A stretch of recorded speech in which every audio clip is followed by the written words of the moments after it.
Hey guys, it's Paul from Where Nerdy is Cool. As you can see, I'm with my big friend, the F-14 Tomcat. I'm on a little bit of a trip over here in Palm Springs, California, and today I'm visiting the Palm Springs Air Museum. It's an exceptionally cool spot if you're into military aviation. I was able to chat with a few of the volunteers here, so I've been putting together a cool video to give you an overview of this fantastic place. So stay tuned. I got a jet coming in, landing. All right, here we go. Hello YouTube friends, I'm back. This is Future Paul. Been putting together this video for you on the Palm Springs Air Museum. I think you're gonna really like it, but before I get carried away talking about the museum, let me first of all say hello. My name is Paul. Welcome to my channel, Where Nerdy is Cool. If you're not a subscriber, hit the button down below and become one. Don't want you to miss any of my cool content. So, that said, now I can get excited again. I am freshly back from Palm Springs, California. Got to spend 4 days over there. My girlfriend had a work conference over there. I bought an airline ticket and tagged along while she was at the conference. I spent 2 days at the Air Museum and I had a fantastic time. The Air Museum has 29 aircraft. They range from World War II right up to the modern era. God, where do I start? I mean, if you're big into military aviation or even history, you know, of aerial combat, this museum is for you. I had a wonderful time talking to one of their docents, which is, I didn't know what a docent was, but it's basically, I had to look it up. It's a volunteer. And the people that are volunteers there, as well as the few employees they have, are just extremely passionate about that museum, the aircraft they have, the stories they have, and you know, the history they represent. So if you are ever going to be in the Southern California area, Palm Springs especially, you need to check this museum out. Unfortunately, I don't have any coupon codes or anything like that to save you any money on admission, but I just want you guys to know that it is very well worth it. So that said, let's talk about some of the airplanes. So if you're into World War II, you can't help but not visit the P-51D Mustang. They have the B-17 Fortress, and they also have, oh God, I'm trying not to list them off too quick here. They got the P-47D Thunderbolt. They have the TBM Avenger. I believe it's the one that George H.W. Walker Bush flew in. Of course, he was a World War II veteran. They also have, they got the Hellcat. They have the Wildcat. And the list goes on and on. They even have a Spitfire. They have a Spitfire Mark 14, very sharp looking airplane. So if you're not into the World War II, if you're more into the jets, you won't be disappointed because they have some amazing jet aircraft. So starting with, well, the early jet age, they have, I think this is a Panther, F-89, I think I got that right.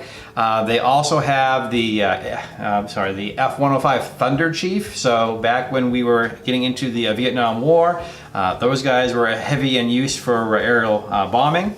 They have the F-100. That was our first supersonic jet fighter that could fly supersonic straight and level.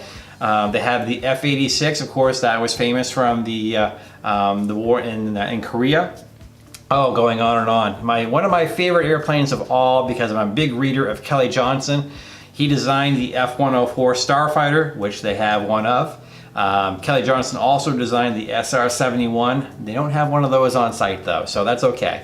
The F-104 is also known as the aircraft as the missile with a man in it, and as you can see, it's a very slim airplane. Those wings are, they're not razor sharp, but as you can see in the footage, I mean, they are very thin. I mean, at the wingtip, they're just over 1.5 inches thick, as best I could guess. So, very thin wing. Kelly Johnson talks about in his biography the research they did to find out, you know, what size a wing would work, as well as a flying tail.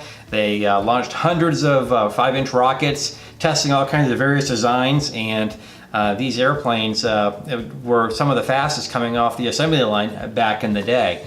You don't see too many of them flying these days. This one is not a flying example, but again, if you get an opportunity to see one up close, you just can't help but marvel at the sleekness of this aircraft.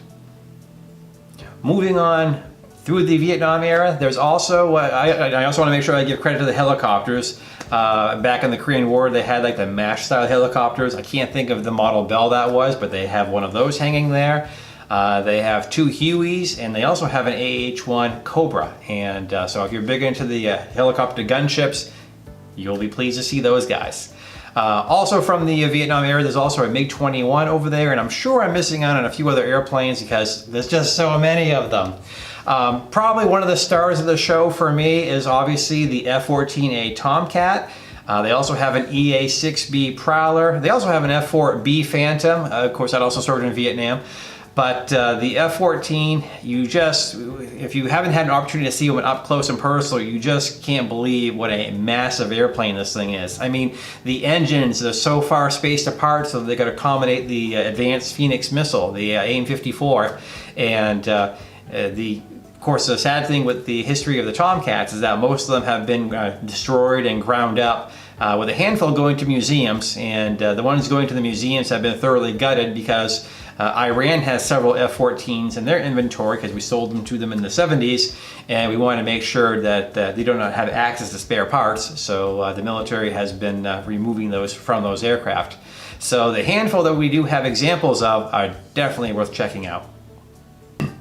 Another big thing that's going on for the museum is they will be receiving an F-117A Nighthawk in the near future.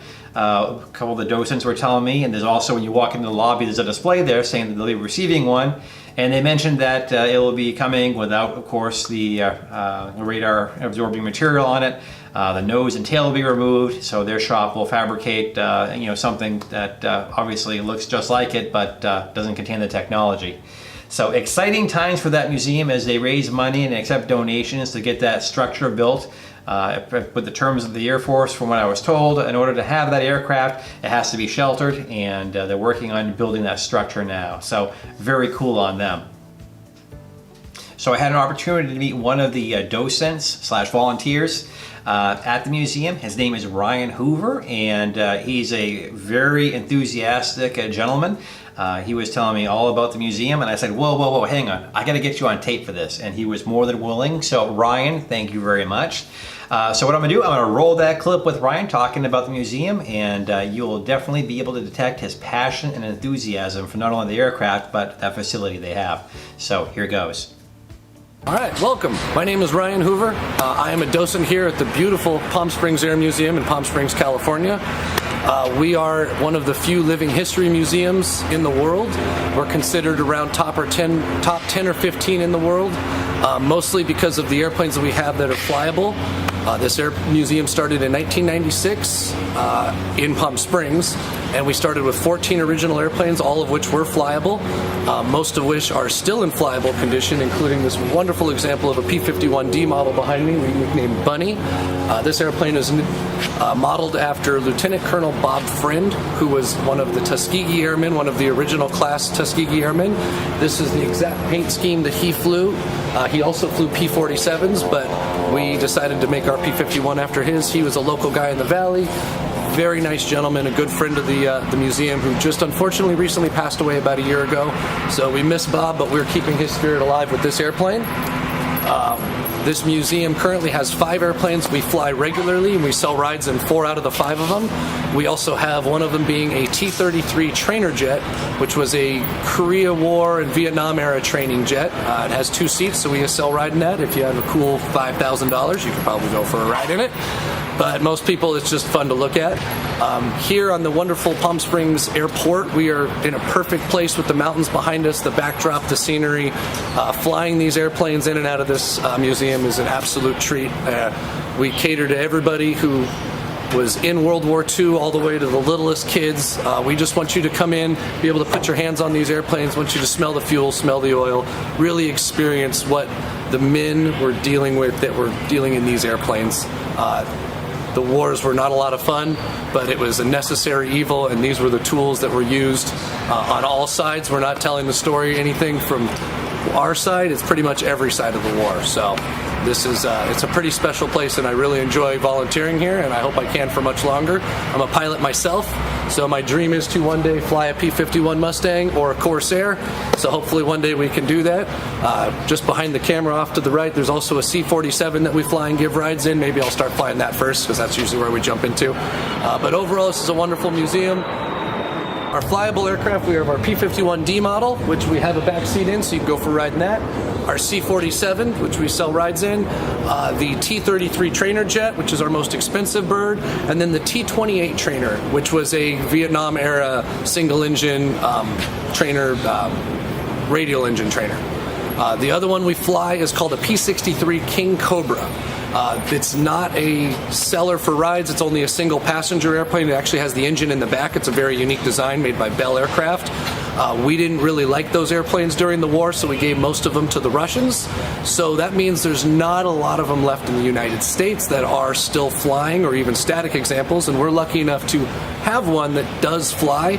Just last year, we took it up to Reno and raced it. It's the first time in, I think, 40 years that there was a P-63 that raced in Reno.